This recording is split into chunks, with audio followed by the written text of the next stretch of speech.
हमारे यहां भारतीय संस्कृति में जितने भी शब्द हैं ना, वो बड़े प्यारे शब्द हैं।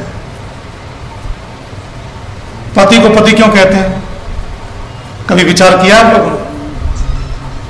पति को पति इसलिए कहते हैं, पति रक्षण है, पति घर की रक्षा करता है, घर को और पत्नी को संरक्षण देता है, इसलिए पति को पति कहते हैं, रक्षा करने वाला होने से। और पत्नी को पत्नी क्यों कहते हैं? क्योंकि वो पति को और पूरे घर को पतन से बचाती है। पत्नी ही है, स्त्री ही है जो पति को और पूरे परिवार को पतन से बचाती है, उत्थान की तरफ ले जाती है। कोई भी बड़े से बड़ा महापुरुष हो गया हो, उसका निर्माण मां ने किया है और उसको उत्साहित पत्नी ने किया है। भारत का इतिहास उठाकर देख लो। और गृहिणी को गृहिणी क्यों कहते हैं? हिंदी में हमारे यहां एक वाक्य आता है, बिन घरने घर भूत का डेरा। तो यहां वो कहते हैं कि नहीं कहते मुझे मालूम नहीं। बिन घरनी घर भूत का डेरा। घर पत्नी से ही होता है, गृहिणी से ही होता है। मनु महाराज भी कहते हैं, गृहिणी गृहम उच्चते, गृहिणी ही घर है, बिना गृहिणी के घर होता ही नहीं, हो ही नहीं सकता। गृहिणी को गृहिणी इसलिए कहते हैं क्योंकि वो ग्रहण करने की सामर्थ्य रखती है, वो पूरे घर को बांध के रखने की सामर्थ्य रखती है, इसलिए उसको गृहिणी कहते हैं। वर वधु को विवाह करके लाता है उसके पिता के घर से, तो एक मंत्र बोलता है। क्या कहता है? वेदों के संदेश को जिस दिन जीवन में डाल लोगे ना, उस दिन परिवार में कलह नहीं होगी, उस दिन परिवार टूटेंगे नहीं, उस दिन आपको तलाक देने के लिए कोर्ट में जाने की जरूरत नहीं पड़ेगी। तलाक शब्द का उल्लेख भारतीय संस्कृति में आया ही नहीं। बड़ा प्यारा मंत्र है।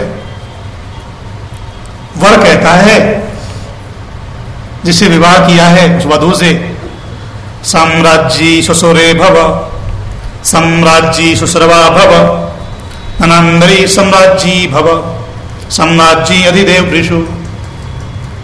ऋग्वेद किसी ने लिखना हो 10:85-40 कहता है, मैं तुम्हें अपने घर की रानी बनाकर ले जा रहा हूं। हे वधू, हे वरानने, मैं तुझे अपने घर की रानी बनाकर ले जा रहा हूं। अभी घर लेने नहीं आया, अभी ले जा रहा है। कहता है तुम ससुर के हृदय में राज्य करना। तुम्हारे ससुर जो मेरे पिता हैं उसके हृदय में शासन करना,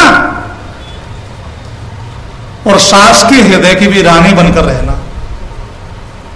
और कहता है ऐसे काम करना तेरी ननदें भी और देवर भी तुझ पर प्राण लुटाने को तैयार रहे।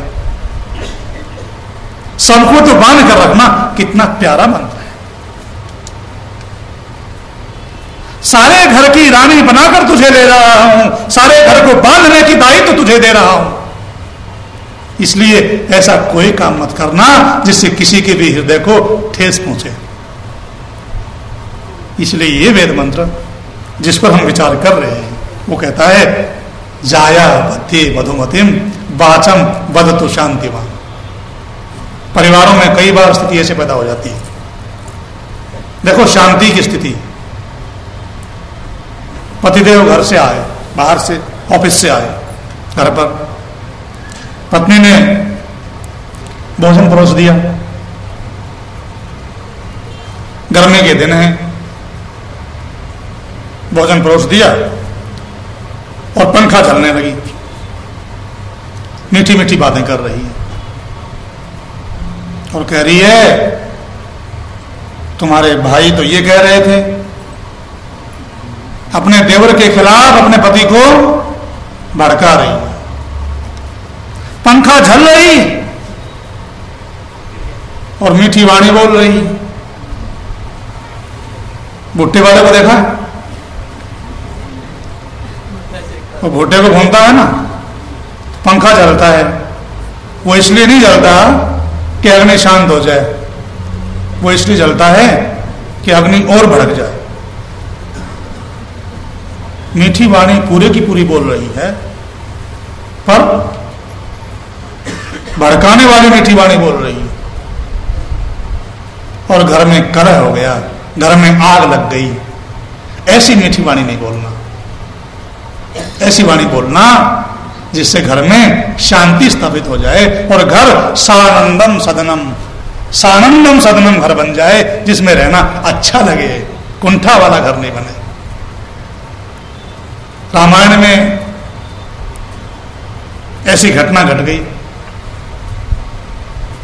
कि राम जी को अपनी पत्नी को और भाई को लेकर के वन में जाना पड़ा। वो लंबी कहानी है, क्या परिस्थितियां थी, राष्ट्र को क्या आवश्यकता थी, वो एक अलग व्याख्यान का विषय है। कौशल्या मां ऐसा कोई काम नहीं करती जिससे घर में और कलह हो जाए, और जब घर में कलह की स्थिति आती है ना, तो रिश्तेदार पहुंचते हैं और आग को भड़काने के लिए। पर वहां ऐसा नहीं हुआ। जब भरत चित्रकूट जाते हैं राम जी को लिवाने के लिए, तो जनक भी पहुंचते हैं उधर से, मिथिला से, और भरत से मिलते हैं